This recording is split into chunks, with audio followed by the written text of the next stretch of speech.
5 वाजल्यापासून आमच्या घरात असा धुमाकूळ सुरू होतो। संध्याकाळी आमच्या घरासमोरचा व्ह्यू किती सुंदर दिसतोय बघा।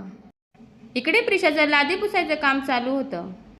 आमची मम्मी नुसती मोबाईल बघायचं काम करते। तिचं ते काम चालू होतं तोपर्यंत मी इकडे तांदूळ निवडायला घेतले। तांदळाचं पीठ संपलं होतं म्हणून दालायला टाकून आले। तिकडून आल्यानंतर लगेच दिवाबत्ती करून घेतली। ए प्रिशा, तू काय करते? अभ्यास? ABCD येते का? काय झालं काय? पप्पा आले। कोणाचे पप्पा?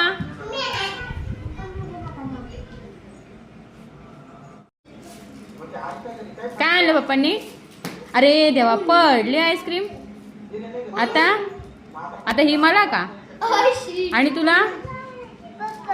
ती तुला? अरे वा, मस्त लागते का? ही मला? वाव, छान आहे। आईस्क्रीम खाऊन घेतली आणि लगेच रात्रीच्या जेवणाची तयारी सुरू केली। आज स्पेशल मेनू ज्वारीची भाकरी आणि चिकन। त्यासाठी आधी मस्त वाटण तयार केलं। भाकरीसाठी पीठ उकडून घेतलं। पीठ थंड होईपर्यंत मस्त असं मी चिकन बनवून घेतलं। लगेच इकडे मी भाकऱ्या बनवून घेतल्या। आणि हो मंडळी, आपलं गरमागरम जेवण तयार आहे, या जेवायला।